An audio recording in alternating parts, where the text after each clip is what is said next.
కోపంలో అనే మాటలు వాళ్ళ మనసులో అప్పటి వరకు అదిం పెట్టుకున్న ఆవేశం బయటికొస్తుంది. వాడి రోజు జరిగిన దాని గురించి మాట్లాడలేదు వసుంధర. నేను వాడిని ఆఫీస్లో అవమానించిన ప్రసక్తే తేలేదు. చిన్నప్పటి నుంచి జరిగినవి మాట్లాడాడు. వాళ్ళ నాన్న చనిపోయినప్పటి నుంచి ఒంటరిగా ఉంది అంటున్నాడు. అన్నిటికన్నా మించి నేను వాడికొక డిక్టేటర్లా కనిపిస్తున్నాను అని అర్థమయ్యేలా చెప్పాడు.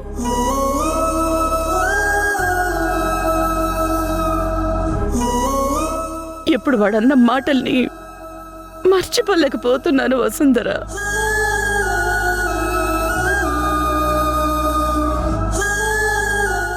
ఎంతో ప్రేమగా పెంచితే ఇదే నా వాడి వల్ల నాకొచ్చేది. వాణ్ణి భయపెట్టి పెంచిన మాట వాస్తవమే. నందిత ఎప్పుడూ గారాబం చేసేది. ప్రతాప్ వాడు అడిగింది అడిగినట్టుగా ఇచ్చేవారు. వాడు చెడిపోకూడదనే కదా నేను కాస్త కఠినంగా ఉండాల్సి వచ్చింది. తల్లిని కదా వసుంధర.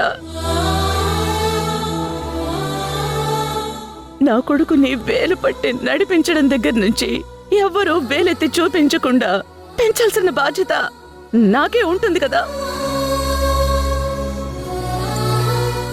మా నాన్నే ఉండుంటే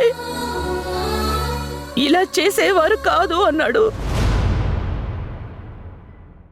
ఆ మాట వాడికి అనిపించకూడదని నేనేం కోల్పోయానో వాడికి అర్థం కాదా? ఇదంతా దేనికోసం వసుంధర? వాడి కోసం కాదా?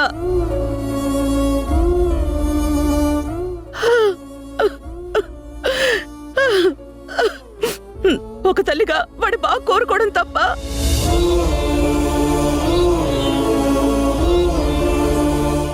అవును, నాకు తెలియక అడుగుతాను. నిప్పులు కొలివిలో చెయ్యి పెట్టుకురా కాలుతుంది అంటే అది డిక్టేట్ చేయటమా? వాడు ఏం చెప్తున్నాడు? నా హద్దుల్లో నన్నుండమనా? ఈ ఆస్తంతా నా కోసం కూడబెడుతున్నానా? ప్రతిసారి నాకు హక్కుంది అంటాడేంటి? ఆ హక్కు వాడికి ఒక్క రూపాయి నష్టం లేకుండా జరగాలనే కదా నేను నిద్ర లేకుండా రాత్రులు కూడా కష్టపడుతున్నాను.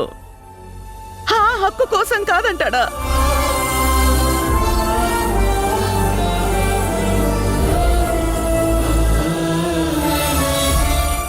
అత్తమ్మ, ఒక తల్లిగా మీరు తప్పు కాదు, ఏ రోజు తప్పు కాదు. ఆయనకి కూడా మీ మీద చాలా గౌరవం ఉంది.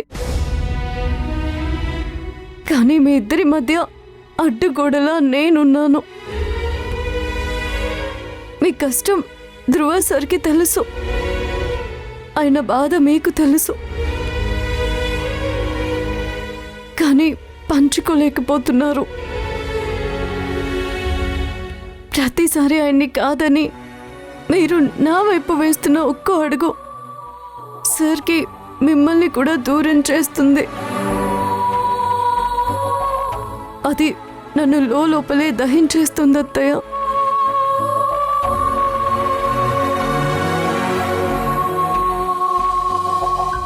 మీరు వెళ్ళిపోమ్మని ఇచ్చే చిన్న అనుమతి ఈ ఇంటికి ప్రశాంతతని తీసుకొస్తుందంటే నేను వెళ్ళిపోవడానికి సిద్ధంగా ఉన్నాను. ఏం మాట్లాడుతున్నావు వసుంధర?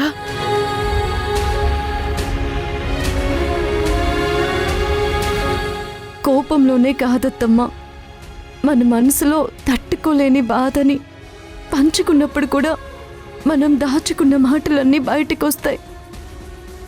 మీకు ధ్రువ సార్కి జరుగుతున్న గొడవలకి నేనే కారణమన్న నిజం నా మనసుని కృంగదీస్తోంది.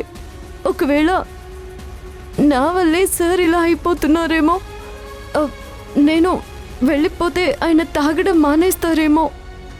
ఎటు ఆలోచించినా నేను వెళ్ళడం తప్ప నాకు ఈ సమస్యకి ఎలాంటి పరిష్కారం కనిపించడం లేదు. ఈరోజు నేను ధ్రువ సార్ని మీ ముందు కొట్టడం తప్పే. నేను చేసుకోకుండా ఉండాల్సిందే. నన్ను క్షమించండి అత్తమ్మ. నందితమ్మ కింద పడిపోయినా ఆయన ఆవేశం చల్లారలేదు, ఆలోచన రావడం లేదు. అందుకే తప్పని పరిస్థితుల్లో అలా చేశాను. ఇది మీ మనసుకి బాధ కలిగించుంటుంది. సారీ అత్తమ్మ. బిడ్డ తప్పు చేస్తే దండించే హక్కు తల్లికి ఎంతుందో, భర్త తప్పు చేస్తే శిక్షించే హక్కు భార్యకి అంతకన్నా ఎక్కువే ఉంది. ఎందుకంటే మా చేతుల్లో 25 ఏళ్లు పెరుగుతారు, మీ చేయి పట్టుకుని మిగతా 75 ఏళ్లు ప్రయాణం చేయాలి. ఇంత జరిగినా ఎక్కడో కాస్త ధైర్యంగా ఉన్నానంటే ఇందాక నువ్వు అన్నావే, ఇది నా ఇల్లు, నేనిక్కడి నుంచి వెళ్ళను అని. ఆ మాటను తలుచుకుని వాడు నన్ను తిట్టుకున్నా పర్వాలేదు, ఒక తల్లిగా వాడికి ఏది మంచో నేను వాడికి అదే ఇస్తాను. అలాంటిది వాడు నిన్ను మెచ్చుకోకపోయినా నష్టం లేదు. ఒక భార్యగా నువ్వేం చేయాలో అదే చెయ్యి. దీని గురించి నేను నిన్ను సంజాయిషి ఎప్పుడూ అడగను. నీ భర్తని దారికి తెచ్చుకోవాల్సిన బాధ్యత నీదే. ఇకపోతే నిన్ను ఇంట్లో నుంచి పంపించే ఉద్దేశం నాకు లేదు వసుంధరా. ఒకవేళ తప్పనిసరి పరిస్థితుల్లో పంపించాల్సొస్తే ఏం చేసి పంపాలో కూడా నాకొక క్లారిటీ ఉంది. ఇంకొకసారి ఆ మాట అనుకో. ఇవన్నీ రోజూ ఉండేవే. చిన్నగా అలవాటు పడిపోతామేమోనని భయమేస్తోంది, అంతే.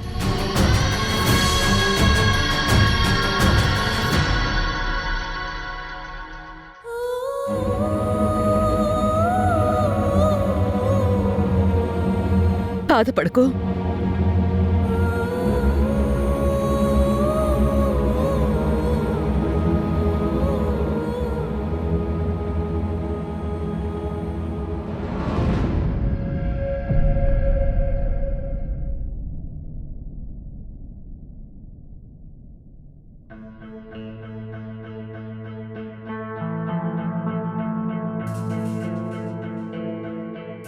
అయ్యో, మీరెందుకు తల పట్టుకున్నారు? మీరు చేసిన పనికి ఇంట్లో వాళ్ళు కదా తల పట్టుకోవాలి. ఏంటే పొద్దున్నే లెక్చర్లు మొదలు పెట్టావు? అసలు రాత్రి మీరు తాగి ఏం చేశారో గుర్తుందా? గుర్తుంది, నాకన్నీ గుర్తున్నాయి. అలా చేయడానికే రాత్రి తాగొచ్చాను. నువ్వు నన్ను కొట్టింది గుర్తుంది. ఎప్పట్లానే సింపతి కార్డు వాడి మళ్ళీ గొడవని సర్దుమణిగించడం కూడా గుర్తుంది. ఈ పని నీకు బాగా అలవాటైపోయింది కదా. నేను పిచ్చ కోపంతో ఇంటి నుంచి నిన్ను బయటికి గెంటాలన్నట్టు రావడం, నువ్వు చివరికి నా కోపాన్ని తుస్సుమనిపించి అందరి దగ్గర మార్క్స్ కొట్టేయడం. ప్రపంచమంతా ఇంతే. ఆడదాని కళ్ళల్లో కారే 2 కన్నీటి బొట్లు చూస్తుంది కాని మగవాడి గుండెల్లో రగిలిపోతున్నా లావాని మాత్రం చూడ్డానికి ప్రయత్నించదు. మా బాధ కనపడదు కదా. అది కాదు సార్. హే, నన్ను మాట్లాడినివ్వవే. ఇంకా నేను చెప్పడం అవ్వలేదు. మీరు చెప్తే ముగించడం జరగని పని సార్. ఎందుకంటే మీరు జరుగుతున్న నష్టాన్ని పదే పదే చూసుకుంటున్నారు కానీ నిజాన్ని చూడ్డానికి ప్రయత్నించడం లేదు. అవునా? సరే, నిజమేంటో నువ్వు చెప్పు. అది నేను చెప్తే కాదు, మీరు అర్థం చేసుకున్నప్పుడు మీకే నమ్మకం కుదురుతుంది. తెలివైందానివి వసుంధరా నువ్వు. ఎక్కడా దొరకవే, పెద్ద స్కెచ్ గీసుకుని వచ్చావు. నిజాన్ని చూపించడానికి ప్రయత్నించడం లేదంటావు. సరే చెప్పమని అడిగితే అది నేనే తెలుసుకోవాలి అంటావు. ఏంటిది? ఒక అబద్ధాన్ని కూడా ఎంత అందంగా, ఎంత వినసొంపుగా చెప్పాలో నీ దగ్గర ట్రైనింగ్ తీసుకోవచ్చు. నేనే పిచ్చోణ్ణి నీ ట్రాప్లో పడి గిల గిల గిల కొట్టుకుంటున్నాను. ఇక నా కోపిక చచ్చిపోయింది. తాడో పేడో తేల్చుకుందాం. ఈసారి నువ్వు దీన్ని ఇంట్లో చల్లబరిచినా మళ్ళీ నేను సెగ రేపుతాను. నువ్వు ఈ ఇంట్లో నుంచి వెళ్లేంత వరకు ప్రతిరోజు ఇలాంటి గొడవలే చేస్తాను. ఇక ఈ ఇంట్లో వాళ్ళందరికీ ప్రతి రాత్రి ఇలానే ఉంటుంది. ఎందుకు సార్ నా మీద కోపం వాళ్ళ మీద చూపించడం? ఇప్పుడు వాళ్ళంతా నీ వాళ్ళు కదా. నిన్న నా చెంప మీద గుయ్యమనిపించి మరీ హీరోయిన్ లెవెల్లో వీర డైలాగులు చెప్పావు కదా. ఇది నా ఇల్లు, వీళ్ళంతా నా వాళ్ళు అని. వాళ్ళు నీ వాళ్ళంటే నా వాళ్ళు కారనే కదా అర్థం. అప్పుడు వాళ్ళ గురించి నేనెందుకు ఆలోచించాలి? నువ్వు నిజంగా ఈ ఇంట్లో వాళ్ళు బాగుండాలి అనుకుంటే నాకు విడాకులిచ్చి వెళ్ళిపో. లేదంటే నాకు లేని మనశ్శాంతి ఎవ్వరికి ఉండనివ్వను. గుర్తుపెట్టుకో.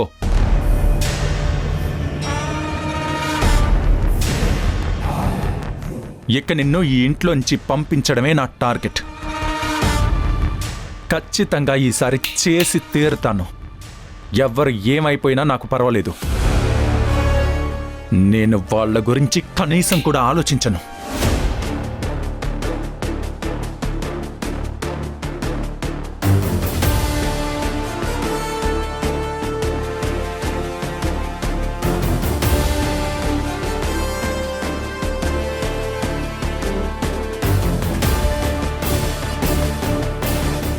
నందితమ్మ కొంచెం తాగండి. తాగండి.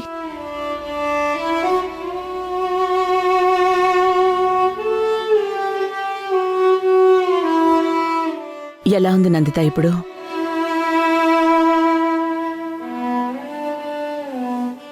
నందితమ్మా, నేను నిన్న రాత్రి మీ దగ్గరికి 2 సార్లు వచ్చాను. మీరు మంచి నిద్రలో ఉన్నారు. ఎలా ఉంది నందితమ్మా ఇప్పుడు? ఎక్కడైనా నొప్పిగా అనిపిస్తుందా? ఏ నందిత, హాస్పిటల్కి వెళ్దామా? నిజమేనా?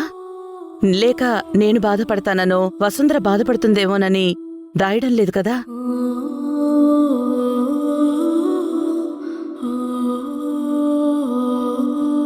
సుజా, నందిత జాగ్రత్త. డాక్టర్ని రమ్మన్నాను. ఇంకో గంటలో వస్తానన్నారు. అవసరమైతే ఒకసారి టెస్ట్లన్నీ చేయించాలి. అలాగే మేడం.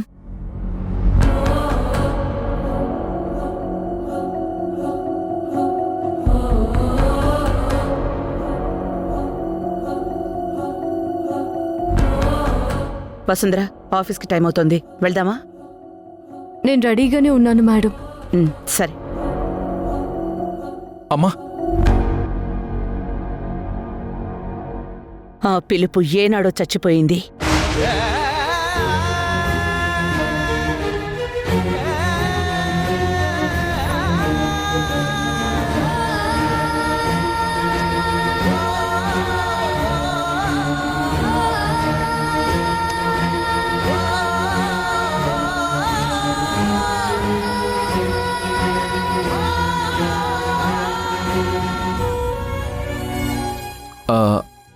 అత్త,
సారీ అత్తయ్య. నిన్న నేను చాలా మూర్ఖంగా ప్రవర్తించాను. వసుంధర విషయంలో కాదు, నీ విషయంలో. నా వల్ల నువ్వు పడిపోయావు, అయినా నిన్ను పట్టించుకోలేదు. అసలు నాకేమైందో నాకే అర్థం కావట్లేదత్తా. నీకు ఇంట్లో ఒంటరిగా అనిపించడమేంటి? ఇక్కడ ఉన్న వాళ్ళందరూ నిన్ను ప్రాణం కంటే ఎక్కువగా ప్రేమిస్తున్నారు ధ్రువ. నువ్వెందుకిలా అయిపోతున్నావు?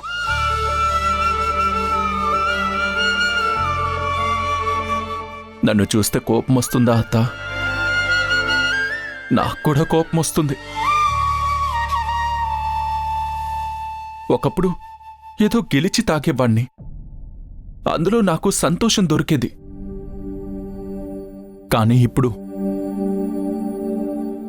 ఓడిపోవడం తట్టుకోలేక తాగుతున్నానత్తా.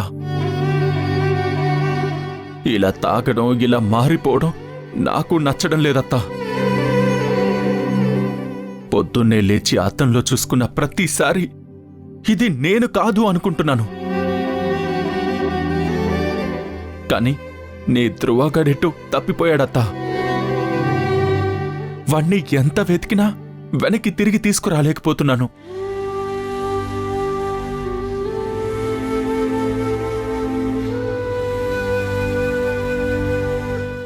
అందరికీ నేను రోజు తాగి వచ్చి గొడవ చేయడమే కనిపిస్తుంది. ఒక్కళ్ళకు కూడా ఎందుకు వీడిలా అయిపోతున్నాడని ఆలోచించే ఓపిక లేదత్తా. అడిగే తీరిక లేదు. పెళ్లి తర్వాత నా జీవితం మొత్తం మారిపోతుందనుకున్నాను. సంతోషంగా ఉండాలని చాలా కలలు కన్నాను. ఇలా మారిపోతుందని నేను ఊహించలేదత్తా. ఒక్కొక్కసారి నేను చేసిన పెద్ద తప్పు వసుంధరని పిచ్చిగా ప్రేమించడమేమో అనిపిస్తుంది. ఈ ఇంటికి తనని తీసుకురాకముందు నేను ఎలా ఉన్నానో నీకు తెలుసు కదా అత్తా. తనని తీసుకొచ్చిన తర్వాత నేను ఎలా మారానో కూడా నీకు తెలుసు. తన కష్టం నా కష్టం అనుకున్నాను, తన సంతోషం నా సంతోషం అనుకున్నాను. కానీ తను ఏ రోజు అలా అనుకోలేదత్తా. నేను ఆ కార్తిక్ గాన్ని ఏదన్నా చేస్తానేమో అన్న భయంతో నాతో ఉంటుందని తెలిసినప్పుడు లోపలెక్కడో ఊపిరాడని ఫీలింగ్ అత్తా.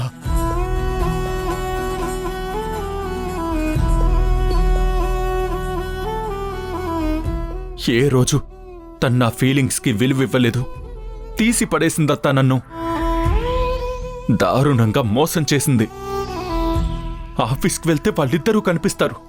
నువ్వు ఏం పీకుతావురా అన్నట్టు చూస్తారు. ఏమి పీకలేక ఇదిగో ఇలా తాగుతున్నానత్తా, తాగుతున్నాను.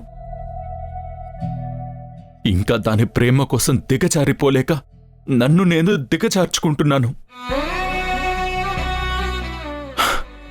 ఇదంతా మీకు పిచ్చితనంలానే అనిపించొచ్చు, కానీ ఇదే నేనత్తా.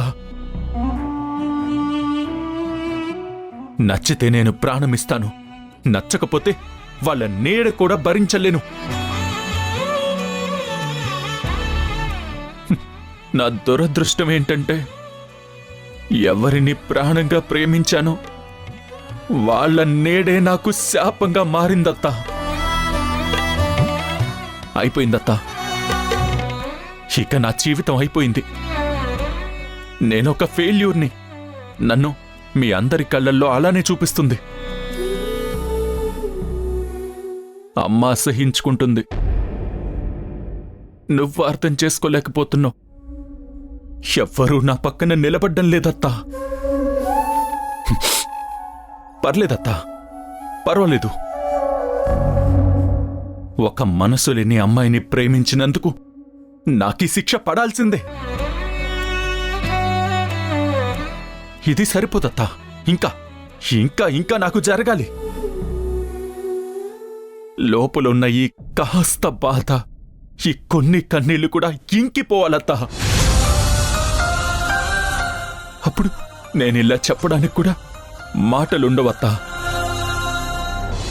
చూస్తాను, ఇంకా అది నన్ను ఎంత నాశనం చేస్తుందో చూస్తాను.